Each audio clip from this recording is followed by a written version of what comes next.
சிங்கமே டைவர்ஸ் அப்படிங்கிறத நம்ம எல்லாரும் சோகமாக தான் நினைப்போம். ஆனால் ஒரு நாட்டில் இருக்கக்கூடிய மக்கள் திருவிழாவாக கொண்டாடுறாங்க.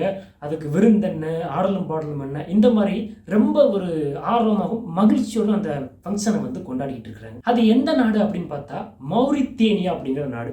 இந்த நாட்டில் என்னன்னா ஆரம்ப கட்டங்களில் ஒரு சமூகம் இருக்குது. அந்த சமூகம் வெளி ஆளுங்களுக்கு திருமணம் செஞ்சு வைக்க மாட்டாங்க, தனக்குள்ளேயே திருமணம் செய்கிறாங்க.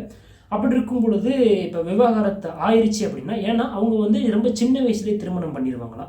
ஸோ விவாகரத்து ஆயிடுச்சு அப்படின்னா அந்த ஒரு பெண் மட்டும் தனித்து விடப்பட்டுறா. இதை பார்த்த சிலர் என்ன பண்ணியிருக்கிறாங்க, இது சரிப்பட்டு வராதுன்னு சொல்லிட்டு அந்த விவாகரத்து அப்படிங்கிறத ஒரு விழாவாக கொண்டாட ஆரம்பிச்சிருக்கிறாங்க. இன்னைக்கு அந்த மக்களுடைய கலாச்சாரமாக இந்த விவாகரத்து விழா அப்படிங்கிறது ஆயிடுச்சு. இவங்க இந்த விவாகரத்தை கொண்டாடுறதுக்கு 2 காரணம் சொல்றாங்க. ஒன்று பழைய விஷயங்கள் எதிர்காலத்தை பாதிக்காமல் இருக்கிறதுக்காகவும், 2வது இன்னொரு திருமணம் பண்ணுறதுக்காக நான் தயாராக இருக்கேன் அப்படிங்கிறத தெரிவிக்கிறதுக்காகவும் இந்த விழா கொண்டாடப்படுறதா அவங்க அந்த ஏரியா மக்கள் காரணம் சொல்லிக்கிட்டு இருக்கிறாங்க. இப்படி ஒரு பக்கம் இருக்க, சந்தையில் நாம் என்ன செய்வோம், பொருள்களை விற்போம் இல்லையா, அதே மாதிரி இவங்களும் இந்த விவாகரத்தான பெண்களுக்கு ஒரு சந்தை இருக்கு.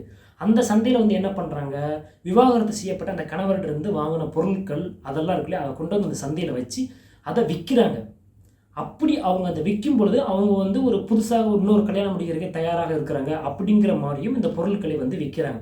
இந்த பொருட்களை வாங்க வர்றவங்க இந்த பெண்ணை திருமணம் செஞ்சுக்கணும். ஸோ இந்த மாதிரி ஒரு விவாகரத்து சந்தை அப்படிங்கிறதே அங்கே மௌரித்தேனியா அப்படிங்கிற அந்த நாட்டில் இருக்குது. மௌரித்தேனியா அப்படிங்கிற அந்த நாட்டில் இந்த விவாகரத்தான பெண்களுக்கு ஒரு சமூக அந்தஸ்து கொடுக்கப்படுற மாதிரி இருந்தாலும் கூட ஒரே ஒரு டிஸ்அட்வான்டேஜ் என்னென்னா, இத்தனை திருமணங்கள் முடிக்கிறாங்க. ஆக்சுவலாக விவாகரத்தாவது மீண்டும் திருமணம் முடிக்கிறாங்க, மறுபடியும் விவாகரத்து மீண்டும் திருமணம் முடிக்கிறாங்க. எல்லா திருமணத்திலுமே ஒரு குழந்தையை பெற்றுக்கிறாங்க. அந்த குழந்தைகளினுடைய எதிர்காலம் என்ன, 2வது அந்த குழந்தைகள் எல்லாம் வளர்த்து பெரியால் ஆக்குறதுக்கு பொருளாதார சப்போர்ட்டுகள் உங்ககிட்ட இருக்கா அப்படிங்கிறதையும் நம்ம மனசில் வச்சுக்கணும். இந்த ஒரு கேள்வி தான் அங்கே ஒரு கேள்வியாகவே இருக்குது, அதுக்கு பதில் அப்படிங்கிறது கிடையாது. ஆக மொத்தத்தில் மௌரித்தேனியா அப்படிங்கிற அந்த நாடு விவாகரத்தால் பெண்களினுடைய மதிப்பு குறையாமல் பாதுகாத்துக்கிட்டு இருக்கு.